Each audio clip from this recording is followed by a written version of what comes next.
In 2 hours, it'll be Warriors Live. We'll be counting down to Warriors and Kings in Sacramento. And I am sorry to say this, but the Warriors are going to lose tonight. And I fear at times it might not even be close. And there are a number of reasons for that. Yeah, lock it in. The Kings are going to win the game tonight, and the Warriors are going to be 0-2. And that bums me out. But I'm simply sharing with you what I'm feeling going into this game. There are a number of reasons for this. This will be our first look at how much the label we're putting on the Warriors matters. Well, you're old. Well, who's going to test that theory more than anybody? Kevin Durant is also in his mid-30s. He wasn't going to test it. Devin Booker, to a certain degree, and by the way, played pretty well, didn't he? But when you think about in the Western Conference who represents what's been and who represents what's coming, it's this. This is the matchup. And the Kings are having their home opener, and they are all turned up about the Golden State Warriors. It's adorable how much this matters to them. Wait until you see what happens with that lit beam at 10 o'clock tonight, and all the cowbells spill out onto the plaza, and everybody stays for drinks until 1 in the morning, celebrating as if it's 1999. It's adorbs. But it matters to them more. I think it matters to the Warriors, but it matters to them more. And I think that matters to the final score. I think it would matter to the Warriors more if Draymond Green were playing, because there's a little bit more edge when Draymond plays. And I do think that this one matters. I think it matters more than you think, and it matters more because the Warriors don't want to go to 0-2.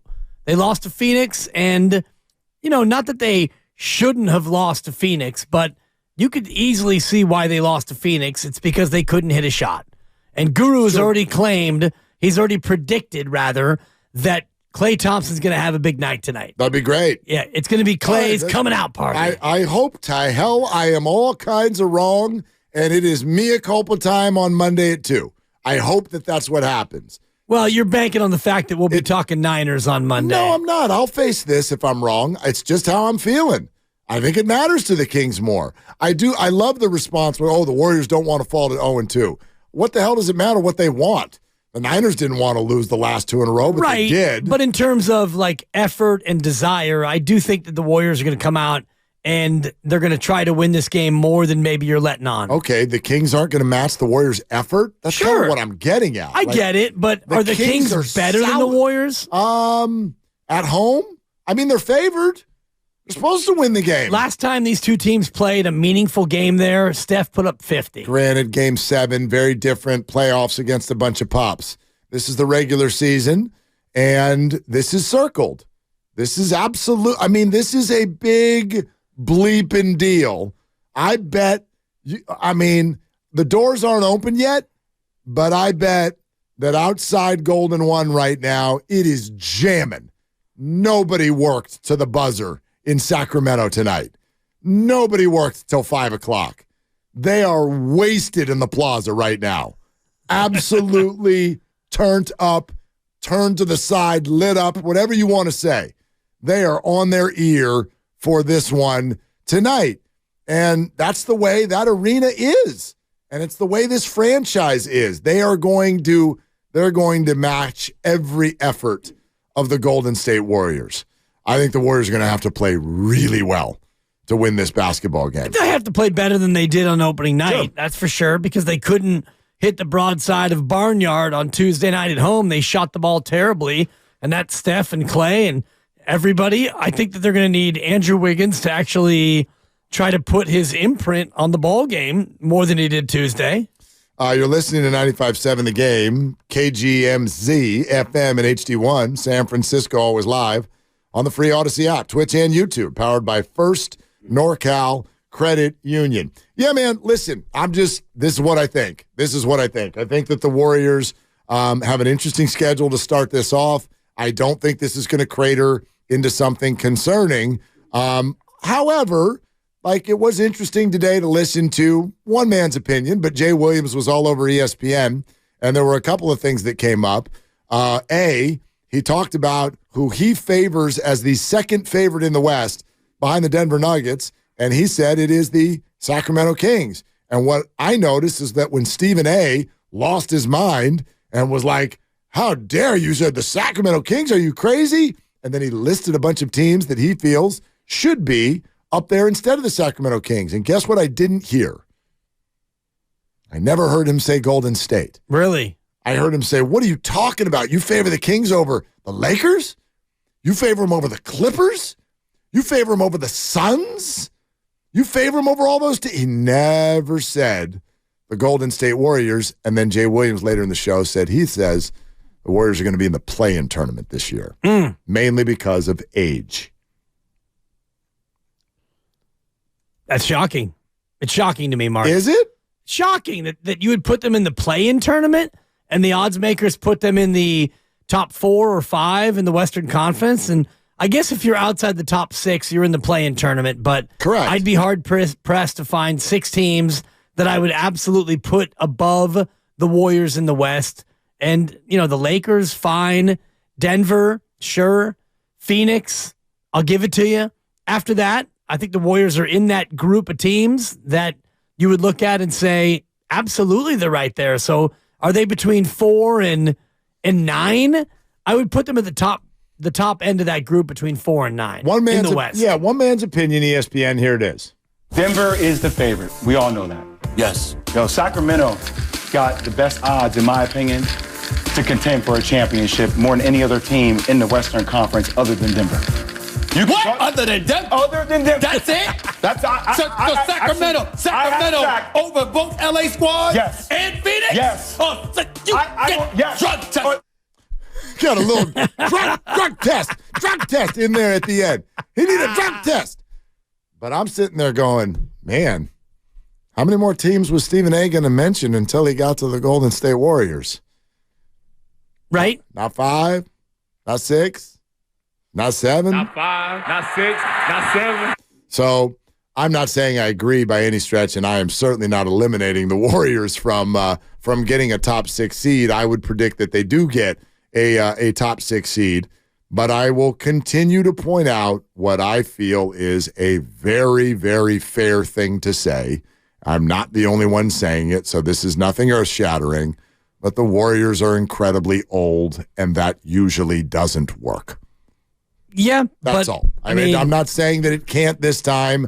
I'm not saying that they can't overcome it. I am saying that if Jonathan Kuminga does not become a very large factor this year, then I don't think that they can win the whole thing. Are they the oldest team in the association? Have we looked at all the rosters, and are we looking at who is the oldest team? Because LeBron James is old. Right. He's the oldest player in the league. Right, but that's one player. I don't actually know the data. What I do know is I would find it hard to believe that any team has an older core than the Warriors. The Warriors right now, if you go through their core players, right, and their best player is 36, right, and their new acquisition is 38.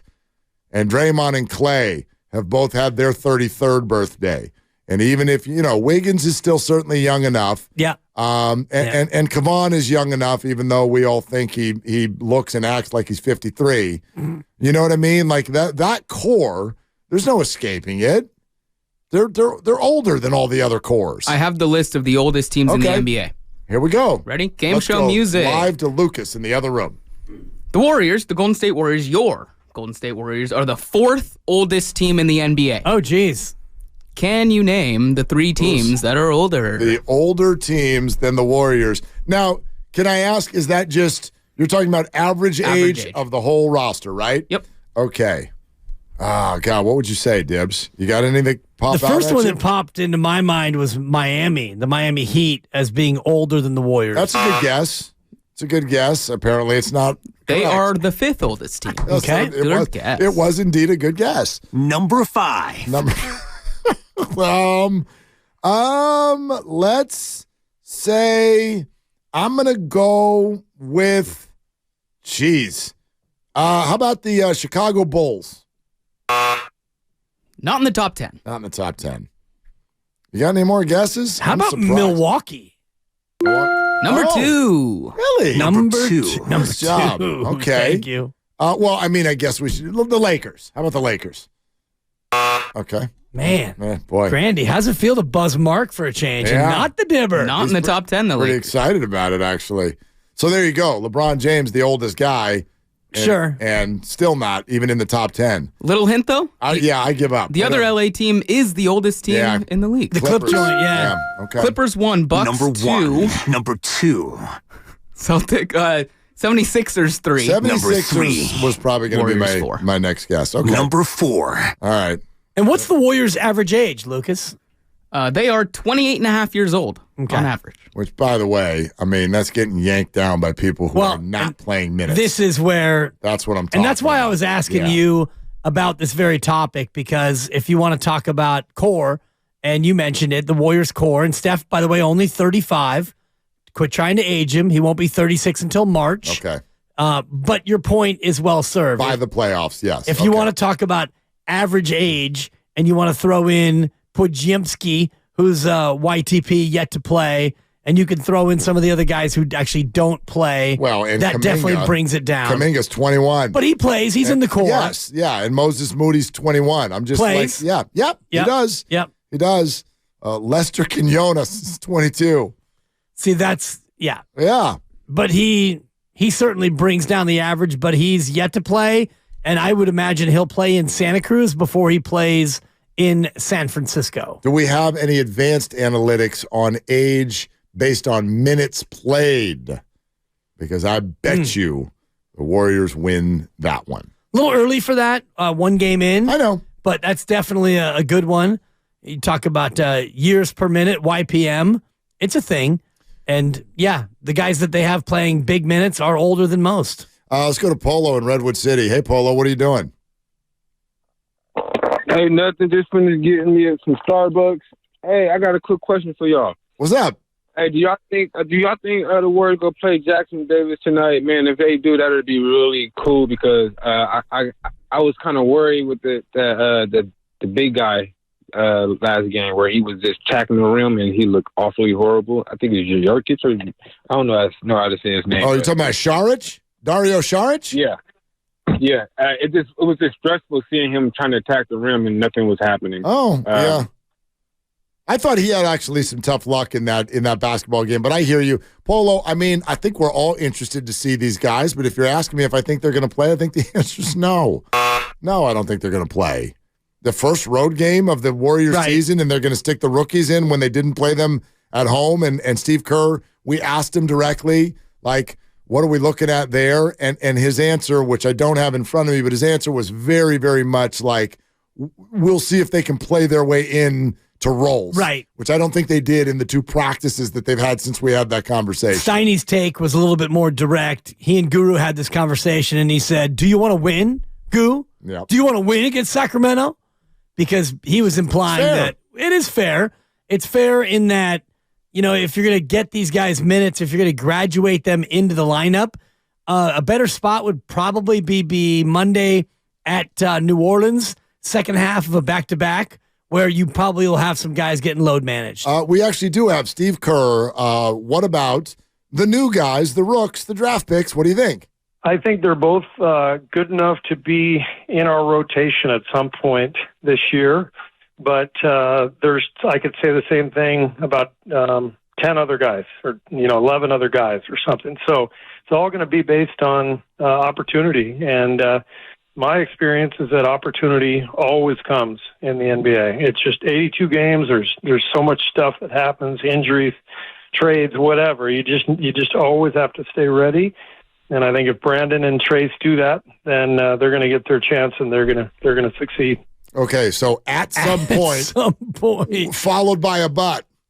Hey, they're good enough to play in our rotation at some point, but ... not now. And he put them in a bucket with a bunch of other people. You know what I mean? Even people who are only on the extended roster, players that the Warriors can access, like the aforementioned Lester Quinones, or what have you, or the roster spot that they still haven't even used that they need to pick up here within the next couple of weeks. Yes. So, I don't think you're going to see him anytime soon. But I tell you what's undefeated. What's undefeated is people getting, and I get it. You get excited about rookies and draft picks, and we elevate them in our brain, even though we've never seen them play. Hashtag Trey Lance, hashtag James Wiseman. Yes, and we do get excited, and it's easy to get excited, and you want to have these guys get in there as much as you can. And, you look back at the history of rookies, even as recently as Jonathan Kuminga, and Kuminga played in 70 games, and he played 17 minutes a night, which was a lot. Moses Moody only played 12 minutes a night, over 52. So you're going to have to pick your spots with these rookies and find the best time to make them play and be successful. You don't want to throw them in and have them struggle and have the team lose.